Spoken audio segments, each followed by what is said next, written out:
తెల్లవార్లు 2 రోజుల పాటు మా ఇల్లు సీలేసి పోలీస్ అధికారులు అందరూ మా ఇంటి దగ్గరే పడుకుని ఈ రకంగా చుట్టుపక్కల వాళ్ళందరిలో కూడా పలకరించడానికి భయపడేటువంటి ఒక భయానక వాతావరణాన్ని క్రియేట్ చేశారు. అసలు ఇదిగాక నా ఫోన్లని నేను గవర్నర్ని కలిసిన తర్వాత నా 2 మొబైల్ నెంబర్స్ ఆనాడు నేను ఉపయోగించే 2 మొబైల్ నెంబర్స్ని ఇంటెలిజెన్స్ డీజీ గారు ట్యాపింగ్ చేశాడు. నేను చేస్తున్న ఆరోపణ ఆధార సహితంగా చేస్తా ఉన్నా. నా ఫోన్ని ట్యాపింగ్ చేసి పిఎస్ఆర్ ఆంజనేయులు నన్ను బెదిరించాడు. నేను ఆనాడు గవర్నర్ని కలిసిన తర్వాత ప్రభుత్వం నా మీద దాడి చేస్తూ ఉంటే ప్రధాన ప్రతిపక్ష నాయకుడైనటువంటి గౌరవనీయులు నారా చంద్రబాబు నాయుడు గారిని ఆనాడు ఈ రాష్ట్రంలో ప్రతిపక్ష పార్టీగా ఉన్నటువంటి పవన్ కళ్యాణ్, జనసేన అధినేత పవన్ కళ్యాణ్ గారిని కలిసి ఈ రకంగా ఉద్యోగస్తులను వేధిస్తున్నారనే విషయాన్ని చెప్పడానికి వారి అపాయింట్మెంట్ కోసం ఫోన్ చేశానని, నా ఫోన్ ట్యాపింగ్ చేయబట్టే కదా వారికి తెలిసింది. వెంటనే నా దగ్గరికి వచ్చి నన్ను పిలిపించి ఆ యేసుబాబు అనే అధికారి దగ్గర కూర్చోబట్టి నువ్వు పవన్ కళ్యాణ్ని చంద్రబాబు నాయుడిని కలవడం మానుకోకపోతే నీవు చాలా ఇబ్బందులు పడతావని చెప్పాడు. ఇది ఆ ఇంటెలిజెన్స్ డీజీ ఆఫీసులో నేను డేట్లతో సహా చెప్తా. వారి సీసీ కెమెరా రికార్డింగ్లో నేను ఆఫీస్కి వెళ్ళిన ఉదంతం ఉంటుంది. ఆఖరికి జూన్ 1వ ఇంకా నేను వినకపోతే జూన్ 1వ తారీఖు నాడు రాత్రి 7 గంటలప్పుడు ఇక్కడ మా అసోసియేషన్ ఆఫీస్కి కింద నా రూమ్లో నేను ఉండగా ఒక అధికారిని పంపించి నన్ను వీడియో కాల్ ఫోన్ మాట్లాడమన్నాడు. ఆనాడు ఇప్పుడు నా ఫోన్లు వాళ్ళు ఏదైతే పట్టుకుపోయారో 7780729097 అనే నా మొబైల్ నెంబర్తో వారికి వీడియో కాల్ మాట్లాడిచ్చారు. ఆ వీడియో కాల్ మాట్లాడినప్పుడు నువ్వు రేపు ఉదయం 8:30లోగా సజ్జల రామకృష్ణారెడ్డి దగ్గరికి వచ్చి క్షమాపణ కోరి నువ్వు కోర్టులో వేసిన కేసులని నువ్వు విత్డ్రా చేసుకోకపోతే 8:30 తర్వాత యు ఆర్ నో మోర్, భగవంతుడు కూడా నిన్ను కాపాడాడనే పదాలు వాడాడు.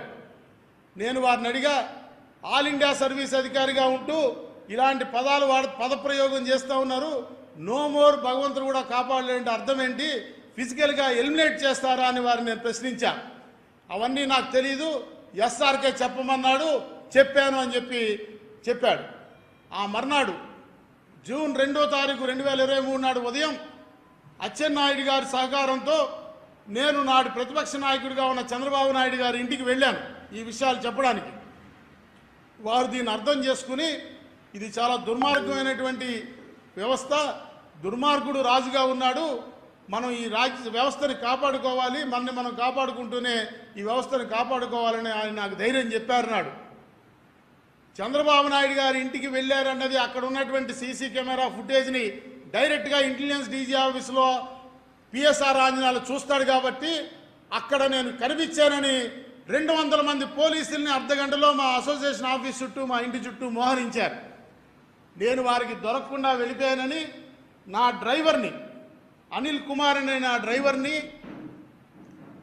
పట్టుకు వెళ్ళి విజయవాడలో 4 పోలీస్ స్టేషన్స్, మొట్టమొదట లెనిన్ సెంటర్లో ఉన్న పోలీస్ స్టేషను, తర్వాత పశువుల ఆసుపత్రి దగ్గర ఉన్న పోలీస్ స్టేషను, ఆటోనగర్లో ఉన్న పోలీస్ స్టేషన్కి తిప్పి అతన్ని నానా హింస పెట్టి కొట్టి, బట్టలు ఇప్పదీసి కొట్టి, అతన్ని కొడుతూ నన్ను ఎక్కడ దింపావు మీ సార్ నేను అడిగితే నాకు తెలియదంటే అతనికి నా కారు చంద్రబాబు నాయుడు గారి ఇంటికి వెళ్ళినటువంటి ఫుటేజ్ని చూపించి ఇదిగో చంద్రబాబు నాయుడు గారి ఇంటి దగ్గర దింపావు, అక్కడి నుంచి ఎక్కడికి తీసుకెళ్ళావు అని చెప్పి అతన్ని కొడితే ఆ కొడుతున్నటువంటి సమయంలో ఏసీపీ భాస్కర్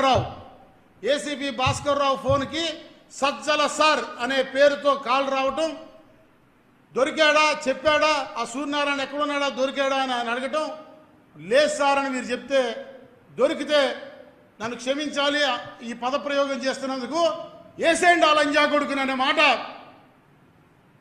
సజ్జల రామకృష్ణారెడ్డి అన్నట్టుగా స్పీకర్ ఫోన్లో మా డ్రైవర్ విన్నాడు.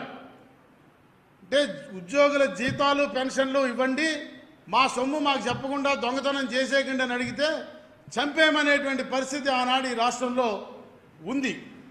అక్కడి నుంచి మరలా నేను అజ్ఞాతంలోకి వెళ్ళటం, కింది కోర్టులో నాకు యాంటిసిపేటరీ బెయిల్ రాకపోతే, హైకోర్టులో రాకపోతే, సాక్షాత్తు హైకోర్టు జడ్జి గారే ఓపెన్ కోర్టు హాల్లో మై హ్యాండ్స్ ఆర్ టైడ్, నా చేతులు కట్టివేయబడి ఉన్నాయని వ్యాఖ్యానించారంటే ఆనాటి ఈ రాష్ట్రంలో పరిస్థితి ఏంటో అర్థం చేసుకోవాలి.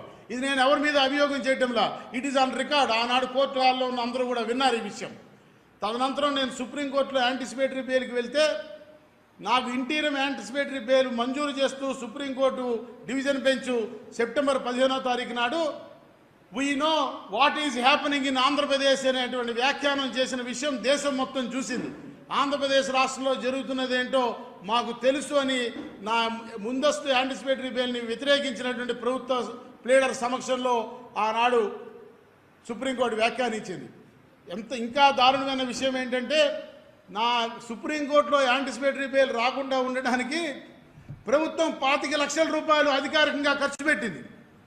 రంజిత్ కుమార్ అనేటువంటి ఒక సీనియర్ అడ్వకేట్ని ఎంగేజ్ చేసి ఆయనకి అపీరెన్స్కి 7.5 లక్షల రూపాయలు మంజూరు చేస్తూ జీవో ఇచ్చింది. ఆయన 4 సార్లు అపీర్ అయ్యి ఆ సొమ్మును తీసుకున్నారు.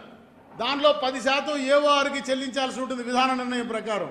ఆ మేరకు నా యాంటిసిపేటరీ బెయిల్ వ్యతిరేకించడానికి దాదాపు 30 లక్షల రూపాయలు నాటి ప్రభుత్వం ప్రజాధనాన్ని దుర్వినియోగం చేసిందనే విషయాన్ని మనవి చేస్తూ ఉన్నాం. మరి అంత దుర్వినియోగం చేసిన బెయిల్ అడ్డుకున్నటువంటి ప్రభుత్వం నేటి వరకు ఆ పోలీస్ అధికారులు ఎందుకు నా మీద ఛార్జ్షీట్ పెట్టలేకపోయినారు? కనీసం ఎందుకు నన్ను విచారించి ఏమి విచారించారో సమాజానికి చెప్పాల్సినటువంటి అవసరం ఉన్నది.